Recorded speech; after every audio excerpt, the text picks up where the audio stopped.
Good morning students. एक बार फिर सितारा classes के ऑनलाइन प्लेटफॉर्म पर आप सबका स्वागत है। पिछली क्लास में हमने केमिस्ट्री की शुरुआत कर ली थी और उसका एक बहुत ही महत्वपूर्ण चैप्टर कार्बन हमने शुरू कर लिया था। कार्बन के अंदर हमने कार्बन को दो भागों में डिवाइड किया था। एक उसका था स्वतंत्र रूप, एक था उसका यौगिक रूप।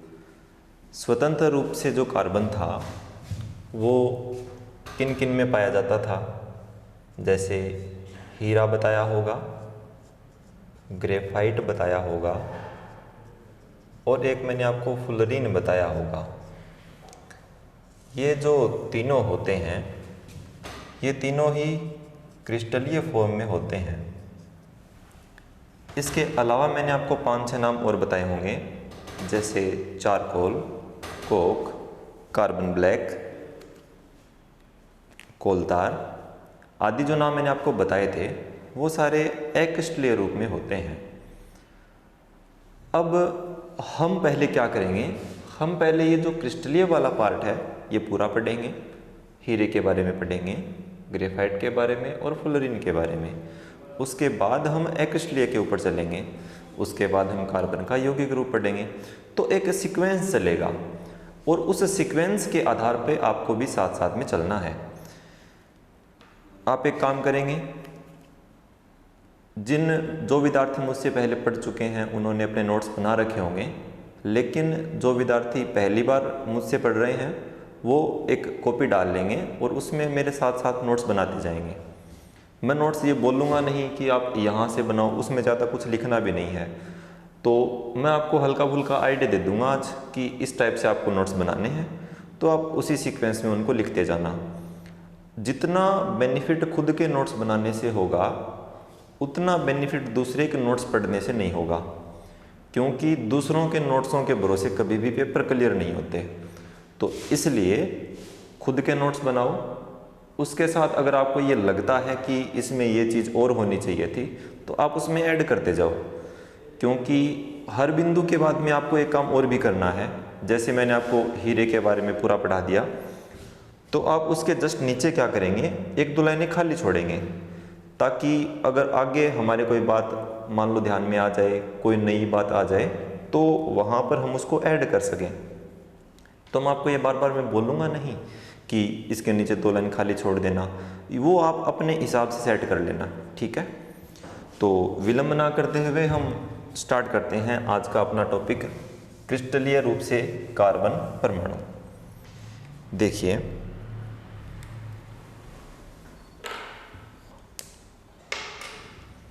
सबसे पहले बात करते हैं हीरा, डायमंड जिसे बोलते हैं। हीरा जो होता है वो कार्बन का एक अति शुद्ध रूप माना जाता है। कैसा रूप माना जाता है? अति शुद्ध रूप माना जाता है। अति शुद्ध रूप किसका? कार्बन का। यानी कि हीरे में कार्बन के सिवा कुछ भी नहीं होता है, सिर्फ और सिर्फ कार्बन ही होता है। वो भी किस रूप में होता है? क्रिस्टलीय रूप में होता है। तो लगभग आप पूछेंगे सर कि कितना कार्बन होता है, तो लगभग 100% मान लिया जाता है। 99 पॉइंट समथिंग है, तो लगभग 100% मान लेते हैं। अब हीरा कार्बन का एक अति शुद्ध रूप है जिसमें कार्बन की लगभग 100% मात्रा पाई जाती है। प्रकृति में, पूरी प्रकृति में अब तक ज्ञात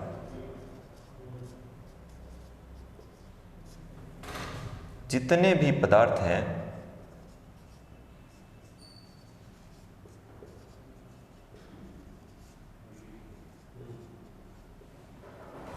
उनमें हीरा सबसे कठोर पदार्थ होता है।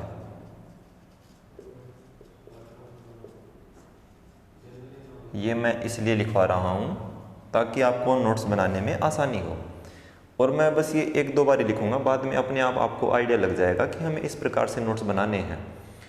प्रकृति में जितने भी पदार्थ पाए जाते हैं उनमें सबसे ज़्यादा जो कठोर पदार्थ होता है वो कौन होता है? हीरा ही होता है। अब ऐसा नहीं है कि हम ये कह देंगे कि आगे कोई भी ऐसा कठोर पदार्थ नहीं आएगा जो हीरे से अपना मुकाबला कर पाए। हो सकता है आ जाए, क्योंकि पृथ्वी तो ये मान के चलिए कि आप पदार्थों का खजाना है, उसमें नए नए पदार्थ आते रहते हैं। तो कल को कोई एक ऐसा पदार्थ आ जाए जो हीरे से ज़्यादा कठोर हो, तो भविष्य की घोषणा करना तो उचित नहीं होगा। लेकिन अब तक जितने भी पदार्थ ज्ञात हैं उनमें सबसे ज़्यादा जो कठोर पदार्थ होता है वो कौन होता है? हीरा ही होता है। अब यहाँ पे आपको एक शब्द दिखाई दे रहा होगा, कठोर पदार्थ। अगर पदार्थ का जिक्र आ जाए तब आपको क्या करना है? हीरा करना है। लेकिन अगर एक क्वेश्चन इस प्रकार से थोड़ा घूम के आ जाए कि सबसे कठोर धातु कौन सी होती है, अब आपको हीरे पे टिक नहीं मारना है। हम यहीं पे कंफ्यूज होते हैं। अगले को पता है कि इसने रट्टा मार रखा है कि कठोर पदार्थ कौन होता है? हीरा होता है। तो हम सबसे पढ़ेंगे, कठोर पढ़ेंगे और धातु तक तो पहुंचेंगे ही नहीं। तो धातु तक पहुंचना है, क्वेश्चन को पूरा पढ़ना है, चारों ऑप्शन पूरे पढ़ने हैं, फिर उत्तर पे टिक मारना है। तो सबसे कठोर धातु जो होती है वो होती है आपकी टंगस्टन। क्या होती है? टंगस्टन होती है। अब ये चीज़ यहाँ पे आपको नहीं लिखनी है, आगे अपना धातु और अधातु का चैप्टर आएगा, ये बात हमें वहाँ लिखनी है। वहाँ पे ये बात मैं आपको दोबारा बताऊँगा। ये बात इसलिए यहाँ पे बताई है ताकि आप कंफ्यूज ना हो कि कठोर पदार्थ क्या होता है? हीरा होता है। कठोर धातु अलग होती है, कठोर अधातु अलग होती है। वो वाली बातें हम धातु और अधातु के चैप्टर में पढ़ेंगे। इसके बाद आइए, हीरा जो होता है उसमें क्या होता है?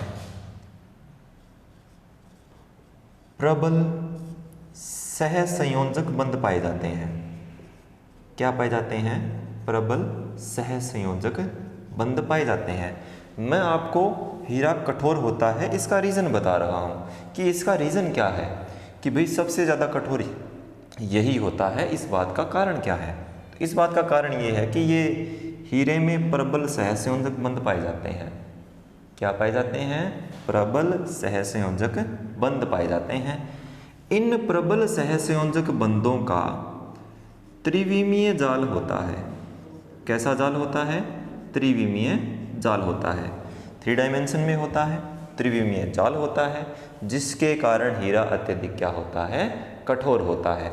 तो अब आपको दोनों चीज़ पता लग गई कि हीरा कठोर भी होता है और कठोर होने का रीज़न क्या है। ओके, आगे बढ़ते हैं।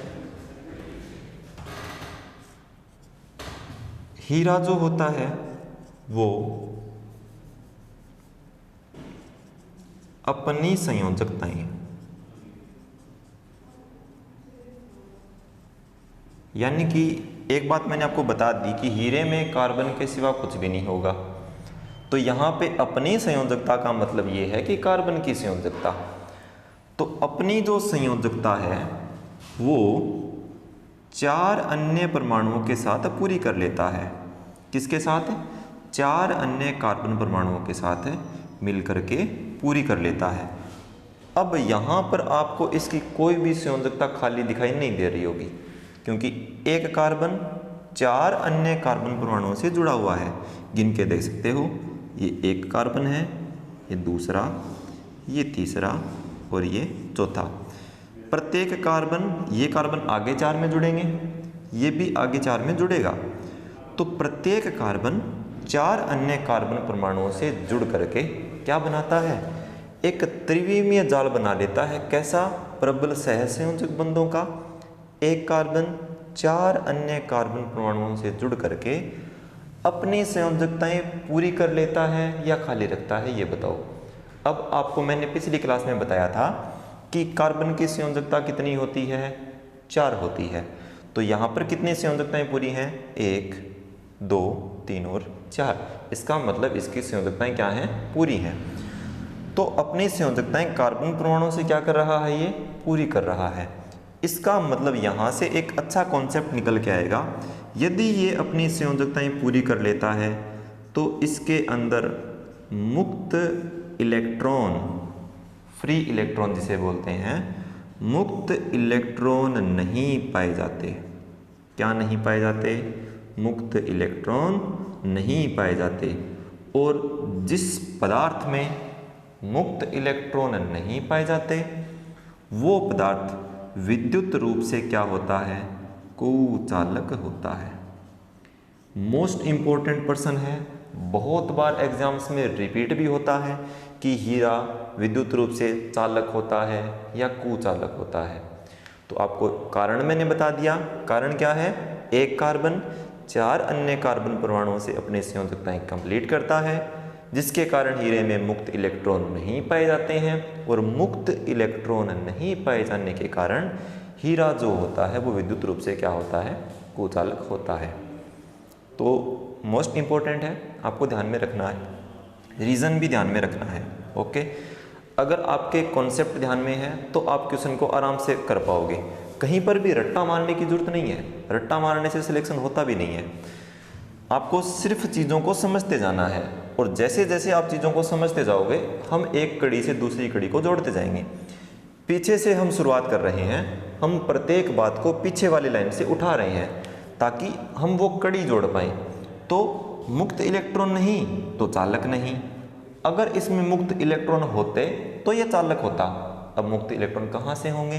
क्योंकि संयोजकता ही खाली नहीं है। संयोजकता खाली नहीं होगी तो मुक्त इलेक्ट्रॉन भी नहीं होंगे। ठीक है, आगे चलते हैं।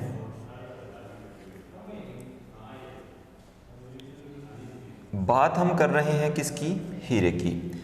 अब देखिए, हीरा जो होता है वो एक क्वेश्चन यूं आता है उसके बारे में कि हीरा चमकता है। अब सीधी सी बात है, आप कहेंगे सर कैसी बातें कर रहे हो, हीरा तो चमकेगा ही चमकेगा, लेकिन उसका भी एक रीज़न है। तो मैं यहाँ पे लिख रहा हूँ, हीरा जो होता है वो क्या करता है? चमकता है। क्या करता है? चमकता है। इस चमकने का जो रीज़न है वो क्या है? तो लाइट के चैप्टर में हम एक टॉपिक पढ़ते हैं जिसका नाम है पूर्ण आंतरिक परावर्तन। वैसे फिजिक्स के अंतर्गत आएगा, तो या तो फिजिक्स वाले सर जो हैं वो आपको पूर्ण आंतरिक परावर्तन के बारे में बताएंगे। लेकिन जैसे ही हम फिजिक्स पढ़ेंगे तो हीरा जो होता है यानी कि पूर्ण आंतरिक परावर्तन के बारे में हम पूरा पढ़ेंगे। तो हीरा चमकता है, चमकने का रीज़न क्या है? चमकने का रीज़न ये है पूर्ण आंतरिक परावर्तन। तो पूर्ण आंतरिक परावर्तन का अपना एक कॉन्सेप्ट है, लगभग एक क्लास के अंदर ये पूर्ण आंतरिक परावर्तन अपना पूरा चलेगा, और इससे अच्छे अच्छे क्वेश्चंस भी आते हैं। लेकिन ये फिजिक्स का टॉपिक है, फिर भी अगर आप चाहो तो मैं आपको एक हल्का सा इसका आइडिया दे देता हूँ।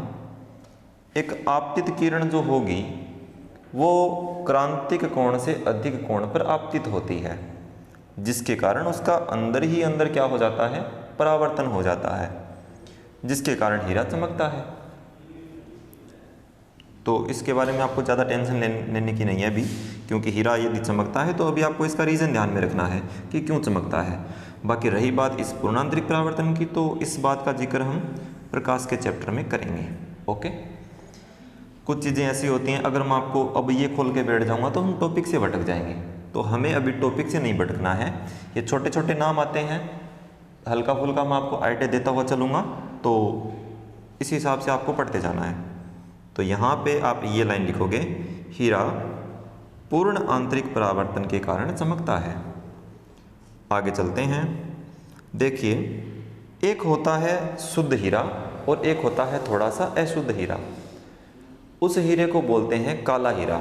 यानी कि अगर बात करें शुद्ध हीरे की तो ये तो सफ़ेद रंग का होता है, यूं कहें कि श्वेत हम मान सकते हैं। अब आप बोलोगे सर कि पानी का रंग कैसा होता है? तो पानी तो रंगहीन है, लेकिन उसको कई बार हम श्वेत बोल देते हैं। श्वेत तो दूध का रंग होता है, तो हम उसको श्वेत नहीं बोल सकते।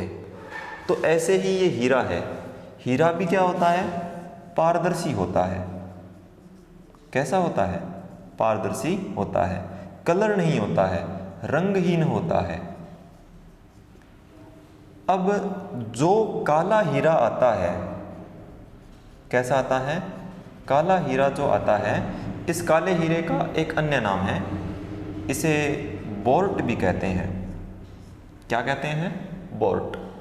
इसे हम कार्बोनेडो भी कहते हैं। ये हीरे के ही दो अन्य नाम हैं, बोर्ट और कार्बोनेडो। हालांकि इतना डीप क्वेश्चन आता नहीं है कि काले हीरे के एक दो अन्य नाम बताओ, लेकिन फिर भी हमें पूरा पढ़ना है। हमें हीरे के बारे में कुछ भी नहीं छोड़ना है, क्योंकि हम रिस्क नहीं ले सकते। अब यहाँ तक तो हर बार क्वेश्चन आते हैं कि कुछ अलग होता है, हो सकता है एग्जामिनर का माथा घूम जाए तो पूछ ले कि भाई काले हीरे के दो अन्य नाम बताओ, तो एक बोर्ट होता है और एक क्या होता है? कार्बोनेडो होता है। ओके, अब देखिए आगे चलते हैं। ये जो काला हीरा होता है और ये जो ऊपर वाले शुद्ध हीरे होते हैं, दोनों के अलग अलग उपयोग होते हैं। आगे हम उपयोग में पढ़ेंगे, उससे पहले एक दो बातें इसके बारे में और कर लेते हैं। हीरे में जो बंध लंबाई होती है, अब बंध लंबाई का मतलब ये हो गया कार्बन और कार्बन के बीच की दूरी। ओके, कार्बन और कार्बन के बीच की दूरी ये वाली। इस बंध लंबाई का मान कितना होता है? तो बंध लंबाई का मान होता है 1.54 एंगस्ट्रॉम। ए के ऊपर छोटी सी बिंदी लगाते हैं, एंगस्ट्रॉम बोलते हैं इसे। एंगस्ट्रॉम जो होता है वो एक दूरी का मात्रक होता है। यहाँ पे हमें लेंथ दी है तो 1.54 एंगस्ट्रॉम। एक एंगस्ट्रॉम की जो वैल्यू होती है वो होती है 10⁻⁻10 मीटर। तो ये 1.54 एंगस्ट्रॉम होता है। बहुत ही कम दूरी होती है कार्बन और कार्बन के बीच में, इसी कारण ये अत्यधिक क्या होता है? कठोर होता है। तो आपके बंध लंबाई मिल गई। अब आपको आगे चलते हैं।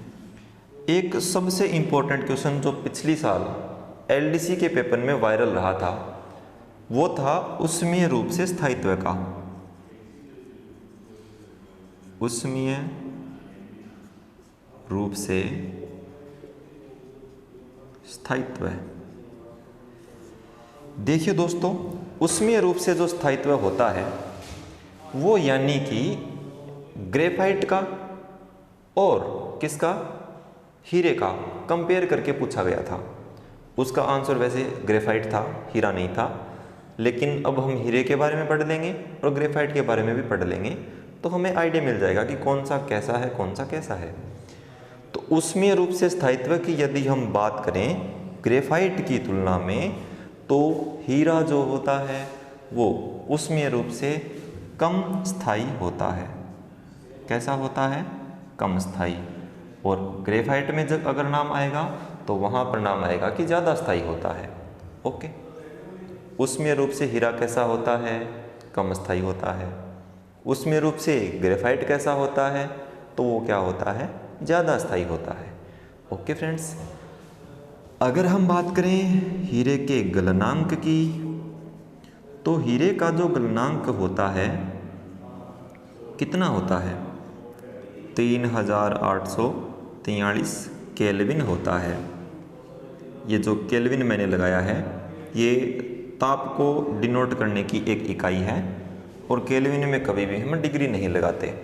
फिजिक्स के अंदर ताप का ये चेंज करना आएगा, केल्विन को सेंटीग्रेड में चेंज करना, सेंटीग्रेड को फ़ारेनहाइट में चेंज करना, वहाँ पर इनके बारे में हम पूरा पढ़ेंगे। यहाँ पर आपको बस इतना याद में रखना है कि इसका गलनांक 3843 केल्विन होता है। कभी भी एग्ज़ाम में ये क्वेश्चन नहीं आएगा, क्योंकि इतना डीप क्वेश्चन आना चांस नहीं बनते हैं। इससे ऊपर ऊपर के क्वेश्चन आते हैं, लेकिन फिर भी आपको इतना ज़रूर ध्यान में रखना है कि इसका गलनांक उच्च होता है। वो तो आपको ऐसे भी आइडिया लग जाएगा कि सर ये तो सबसे कठोर होता है तो गलनांक तो अधिक होगा ही होगा। तो कहने का मतलब ये है कि गलनांक उच्च होता है, यानी कि 3843 केल्विन होता है। ऊष्मीय रूप से कम स्थायी होता है। बंध लंबाई का मान 1.54 एंगस्ट्रॉम होता है। और काला हीरा जो है वो क्या कहलाता है, बोल्ट और कार्बोनेडो कहलाता है। शुद्ध हीरा पारदर्शी और कैसा होता है, रंगहीन होता है। अब आगे अगर हम बात करें, एक नाम आपके प्रचलन में सुना होगा कि ये हीरा इतना है, ये हीरा इतना है। कहने का मतलब ये है, वो जो नाम लेते हैं वो लेते हैं हीरे की शुद्धता के लिए, यानी कि हीरे की शुद्धता को मापने की एक इकाई है और उस इकाई का नाम क्या है, कैरेट। क्या नाम है उस इकाई का, उस इकाई का नाम है कैरेट। हीरे की शुद्धता को किससे मापते हैं, तो हीरे की शुद्धता को मापते हैं, किससे मापते हैं, कैरेट से मापते हैं। ओके, अब अगर और डीप में जाना चाहो तो एक क्वेश्चन आपको मैं और बता देता हूँ। हीरे का अगर आपसे कोई पूछ ले कि इसका विशिष्ट घनत्व कितना होता है, क्या पूछ ले कि हीरे का विशिष्ट घनत्व कितना होता है, तो इसका विशिष्ट घनत्व होता है 2.25। ओके, लेकिन ये क्वेश्चन कभी आएगा नहीं एग्जाम में, आज तक कभी नहीं आया, आगे भी आने के चांसेस बहुत ही कम बनते हैं।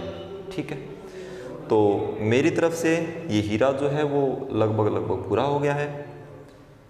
अब रह जाते हैं इसके सिर्फ और सिर्फ उपयोग। तो आइए इसके उपयोग देखते हैं, इसको अपने हिसाब से लिख लेना।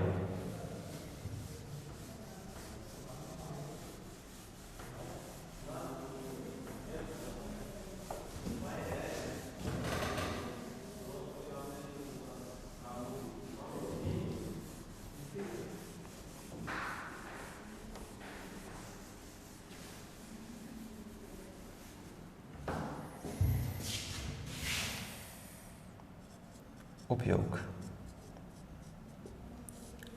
हीरा जो होता है, अब हम दोनों के उपयोग अलग अलग पढ़ लेते हैं, शुद्ध हीरे के अलग और अशुद्ध हीरे के अलग।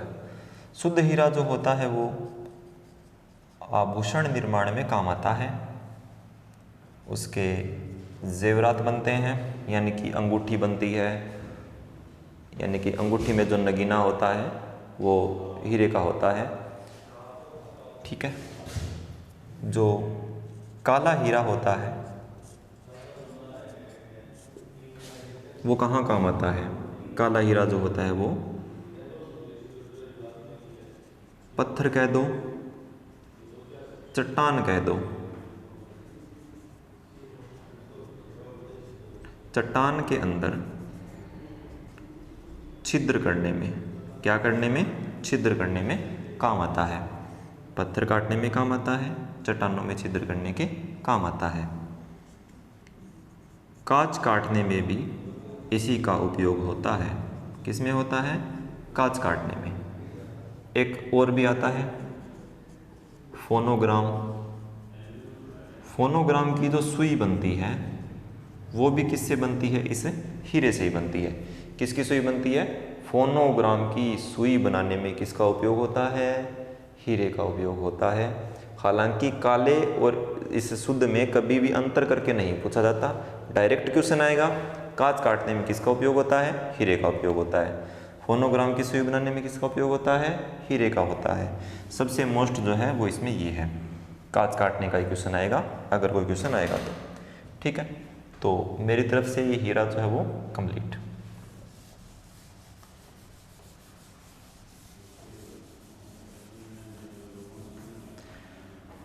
चलिए दोस्तों आगे चलते हैं, ग्रेफाइट के बारे में पढ़ते हैं। हमने स्वतंत्र रूप से कार्बन परमाणु के अंदर क्रिस्टलीय में हीरा पढ़ लिया है। दूसरा अब हम पढ़ने जा रहे हैं क्या, ग्रेफाइट। अब वो 2 लाइनें खाली छोड़ने वाली बात ध्यान में रखनी है, हीरे के नीचे 2 लाइन खाली छोड़ देना, क्योंकि आगे कोई जैसी बात, मान लो कोई नई बात याद आ जाए या फिर कोई नया कोई क्वेश्चन एग्जाम में बनता हो तो वो मैं आपको लिखवा दूंगा। आपको कोई मिले तो आप अपने लेवल पे लिख लेना। बात करते हैं ग्रेफाइट की। ग्रेफाइट जो है, इसमें ये जो ग्रेफाइट खुद है ये ग्रेफो शब्द से बना है। किससे बना है, ग्रेफो शब्द से बना है। और इस ग्रेफो शब्द का अर्थ होता है लिखना। एग्जाम की दृष्टि से graphite is very very important, यानी कि ये इतना इंपॉर्टेंट है कि हर बार इससे कोई ना कोई क्वेश्चन आता ही आता है। पीछे के आप कोई भी एग्जाम ले लो, इससे इतने बढ़िया बढ़िया क्वेश्चन बनते हैं। लैंग्वेज के जो क्वेश्चन बनते हैं वो ग्रेफाइट से ही बनते हैं। तो मैं स्टार्ट करने जा रहा हूँ ग्रेफाइट। ग्रेफाइट जो है वो ग्रेफो शब्द से बना है। ग्रेफो का अर्थ क्या होता है? लिखना। क्या अर्थ होता है दोस्तों? लिखना। आगे चलिए, ग्रेफाइट जो होता है उसकी जो संरचना होती है, क्या संरचना, वो कैसी होती है? वो संरचना होती है परतदार। हीरे की कैसी थी? हीरे की कैसी थी? समचतुष्फलकीय थी। कैसी थी? समचतुष्फलकीय थी। ये शायद छूट गया होगा, लिख लेना। हीरे की संरचना कैसी थी? समचतुष्फलकीय थी। अगर बता दिया है तो मत लिखना। परतदार होती है। और इधर कैसी होती है? ये हीरे की बताई है मैंने, ये मैं ग्रेफाइट की बता रहा हूं। ओके, परतदार जो संरचना होती है उसके पीछे का रीजन क्या है? उसके पीछे का रीजन ये है, इसमें एक कार्बन। अब इस कॉन्सेप्ट को बहुत ध्यान से समझना है, बहुत ही ध्यान से समझना है, क्योंकि यहां से 2-3 मोस्ट क्वेश्चन निकल के आएंगे। किसमें? ग्रेफाइट में। ग्रेफाइट में एक कार्बन, कितने? एक कार्बन 3 अन्य कार्बन परमाणुओं से जुड़ता है। कितने अन्य? 3 अन्य। भाई कार्बन की संयोजकता टोटल कितनी होती है? 4 होती है। कितने से जुड़ता है ये? 3 से जुड़ता है। खाली कितने रह गए? 1 खाली रह गए, यानी कि ये वाली जो संयोजकता है ये क्या रह गई इसकी? ये रह गई इसकी फ्री। ये इसकी एकदम क्या है? खाली है। और अगर ये संयोजकता खाली है, ये संयोजकता यदि खाली है तो इसका मतलब क्या इसमें मुक्त इलेक्ट्रॉन नहीं होंगे? अरे बोलो, क्या इसमें मुक्त इलेक्ट्रॉन नहीं होंगे? आपका आंसर होगा कि सर बिल्कुल होंगे, क्योंकि हीरे में नहीं थे और इसमें होंगे। तो मुक्त इलेक्ट्रॉन अगर होंगे तो क्या होगा? मुक्त इलेक्ट्रॉन गति करेंगे, और मुक्त इलेक्ट्रॉन जब गति करेंगे तो ये विद्युत रूप से क्या हो जाएगा? सुचालक हो जाएगा। क्या हो जाएगा? सुचालक हो जाएगा। तो ये बहुत ही मोस्ट इंपॉर्टेंट क्वेश्चन है। ग्रेफाइट जो होता है वो क्या होता है? विद्युत रूप से क्या होता है? सुचालक होता है। रीजन क्या है? मुक्त इलेक्ट्रॉन पाए जाते हैं। अब देखिए, यहां पर कंफ्यूज हम क्यों होते हैं, उस कंफ्यूज होने का मैं रीजन बता रहा हूं। बेसिकली कार्बन जो होता है उसे हम अधातु मानते हैं, और मानते क्या है? अधातु होता ही है। कार्बन क्या होता है? अधातु होता है, धातु नहीं होता। और अधातु का कॉन्सेप्ट हमें यह कहता है कि जितनी भी अधातुएं होती हैं वो विद्युत रूप से क्या होती हैं? कुचालक होती हैं। तो अगर अधातुओं की बात करें तो अधातुओं में ग्रेफाइट जो है वो अपने आप में एक अपवाद है, और बेसिकली इसी से ज़्यादा क्वेश्चन बन के आने का चांस ज़्यादा रहता है। अधातुएं क्या होती हैं? कुचालक होती हैं। किसकी? विद्युत की। लेकिन ग्रेफाइट क्या है? एक इसका अपवाद ही है। क्यों? रीज़न भी बता दिया मैंने आपको, क्योंकि इसमें मुक्त इलेक्ट्रॉन होते हैं, और मुक्त इलेक्ट्रॉन होने के कारण ये क्या है? विद्युत का सुचालक माना जाता है। ओके, तो ये क्वेश्चन आप शायद समझ गए होंगे। आगे चलिए, बात कर रहे थे हम परतदार संरचना की। एक कार्बन 3 अन्य कार्बन परमाणुओं से जुड़ेगा और जुड़ करके क्या बना लेगा?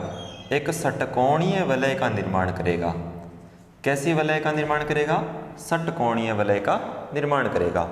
ये षटकोणीय वलय जो होती हैं, कौन सी वलय? ये वाली जो षटकोणीय वलय होती हैं, ये जुड़ करके ही किसका निर्माण करती हैं? परतदार संरचना का निर्माण करती हैं। तो अगर इसकी संरचना पूछी जाए तो परतदार षटकोणीय। ओके, अब षटकोणीय है, परतदार है। अब परतदार जो होती है वो इस प्रकार से होंगी। देखो, जैसे मान लो एक ये परत है और ऊपर वाली ये परत है। जैसे ही दबाव बढ़ेगा तो ये जो परतें होंगी वो एक दूसरे पे क्या कर जाएंगी? खिसक जाएंगी। और खिसकने के कारण इनमें क्या आएगा? इनमें ज़्यादा स्थायित्व नहीं आएगा। कहने का मतलब ये है, ये जो परतें आपस में खिसकती हैं इसी के कारण ये जो ग्रेफाइट है ये क्या होता है, मुलायम होता है। कैसा होता है, मुलायम होता है। अगर आप इसके ऊपर हाथ लगा के देखोगे, इसके ऊपर ग्रेफाइट के ऊपर हाथ लगा के देखोगे तो आपको ये बहुत ही मुलायम लगेगा। कैसा लगेगा, मुलायम लगेगा। ऐसे लगेगा कि इसको छूते रहें बस, बहुत ही ज़्यादा मुलायम है। दूसरा, चिकना भी होता है। कैसा होता है, चिकना, मुलायम, चिकना आदि इसके गुण होते हैं। एग्जामिनर का माथा घूम गया, उसने ये पूछ लिया कि ग्रेफाइट का रंग कैसा होता है। अब रंग मान लो हमने नहीं देखा, लेकिन हमने कच्ची पेंसिल देखी है ना, जो हम बचपन में लिखा करते थे, कच्ची पेंसिल। पेंसिल मान लो, कच्ची क्यों बोलते हो, पेंसिल जो होती है ना, जिसे हम शॉर्पनर से छिला करते थे, वो जो पेंसिल होती है उसका कलर देख लो। अब आप बोलोगे कि सर उसका रंग तो लगभग धूसर सा होता है। तो इसका अगर आपको रंग पूछे तो आप रंग बता दोगे कैसा होता है, काला धूसर, यानी कि हल्का सा काला होता है और हल्का सा कैसा होता है, धूसर होता है। तो रंग काला धूसर। इधर चिकना होता है, मुलायम होता है, संरचना परतदार होती है, षटकोणीय होती है। ठीक है। अब ये जो मुलायम है, इस मुलायम होने का मतलब ये है कि इसका हम एक जगह पे उपयोग कर सकते हैं, और वो जगह कौन सी होती है, वो जगह होती है शुष्क स्नेहक के रूप में। अब हालांकि इसका रीज़न नहीं पूछा जाता कि शुष्क स्नेहक के रूप में क्यों काम में लेते हैं, डायरेक्ट पूछा जाएगा ग्रेफाइट के उपयोग क्या क्या हैं, तो ऐसा नहीं पूछेगा कि मुलायम होने के कारण शुष्क स्नेहक के रूप में उपयोग में लेते हैं, ऐसा कतई नहीं आएगा। डायरेक्ट पूछेगा शुष्क स्नेहक के रूप में काम में लेते हैं। लेकिन मैंने आपको विद रीज़न बता दिया है कि ये मुलायम होता है, इस कारण इसका उपयोग किसके रूप में करते हैं, शुष्क स्नेहक के रूप में करते हैं। ओके, आगे चलते हैं।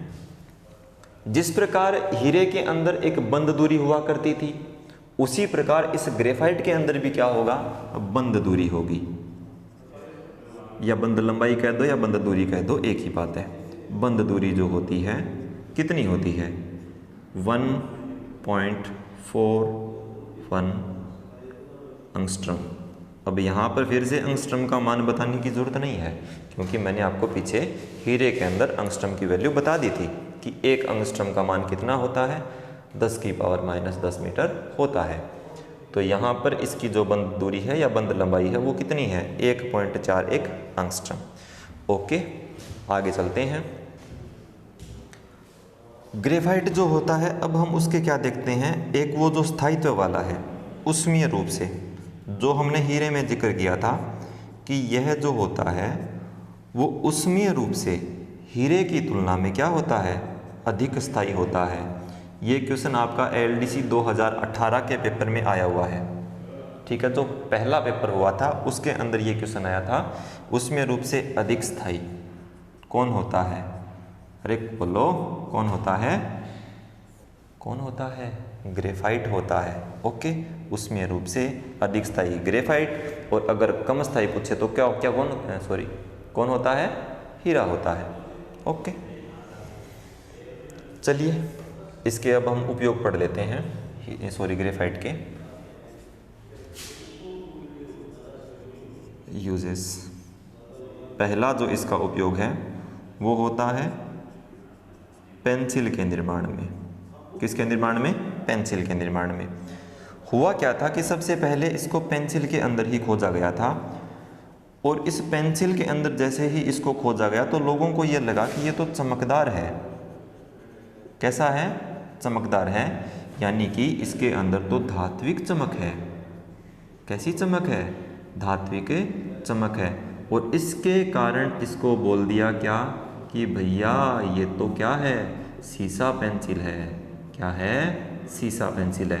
तब तक लोग ग्रेफाइट के बारे में नहीं जानते थे कि ये कार्बन का अपर रूप है। कार्बन का क्या है, अपर रूप है। पहले ग्रेफाइट को शीशे का अपर रूप मानते थे। आज भी उसी पेंसिल को क्या बोलते हैं, सीसा पेंसिल बोलते हैं। अब यहाँ से एक बहुत ही इम्पोर्टेंट क्वेश्चन निकल के आएगा, सुनना ध्यान से। मैं यहाँ पे क्वेश्चन लिख रहा हूँ,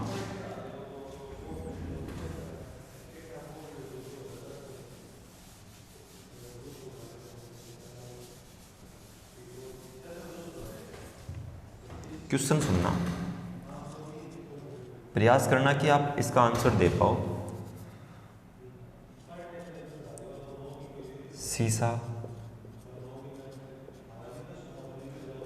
पेंसिल में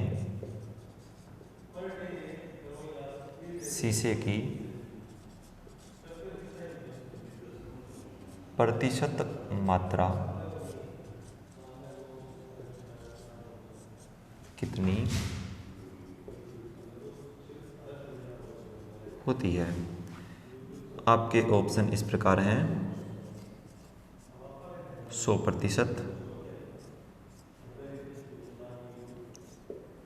75%,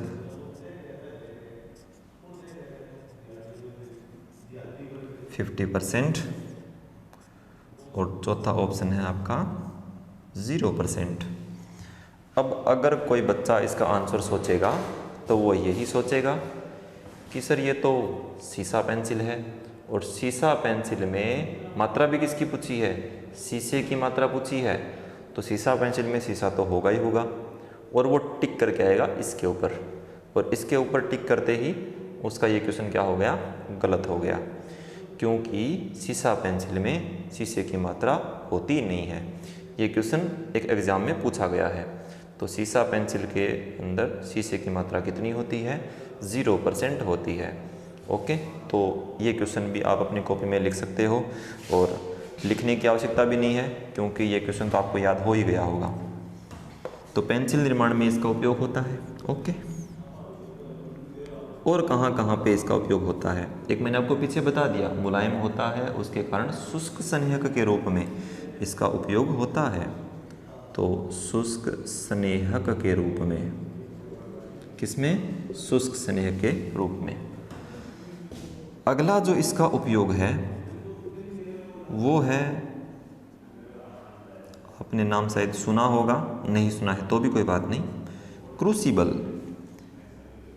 क्रूसिबल के निर्माण में इसका उपयोग होता है। अब जिन्होंने नहीं सुना है उनको ये लगता होगा कि ये क्रूसिबल क्या बीमारी है। कोई बीमारी नहीं है, ग्रेफाइट हुआ एक शब्द है, ये कोई कोरोना नहीं है, क्योंकि ये क्या है? क्रूसिबल है। हाँ, कैसे शुरू जरूर होता है, लेकिन ये क्या है? क्रूसिबल है। डरने का नहीं, क्या है? क्रूसिबल है। बताएंगे इसके बारे में। क्रूसिबल जो होता है वो जितनी भी धातुएं आती हैं, जितनी भी क्या आती हैं? धातुएं आती हैं, उनको मान लो हम ये चाहते हैं कि धातुओं को पिघलाना चाहते हैं। क्या चाहते हैं? धातुओं को हम पिघलाना चाहते हैं। अब एक बात बताओ, मान लो मैं सोने को पिघलाना चाहता हूँ, या फिर मैं ये कर लूँ कि मैं लोहे को पिघलाना चाहता हूँ। तो लोहे को पिघलाने के लिए मैंने एक काम किया, एक लोहे का ही पात्र ले लिया, उसके अंदर लोहा डाल दिया। अब जब मैं उसको गर्म करूँगा तो जब तक अंदर वाला पिघलेगा उससे पहले तो बाहर वाला पिघल जाएगा। समझ रहे हो मेरी बात? जैसे मान लो ये प्रोसेस है, ये एक लोहे का पात्र है, इसके अंदर मैंने मान लो ये लोहे का टुकड़ा ले लिया और इसके नीचे मैंने आग लगा दी। किसे पिघलाने के लिए लगाई है?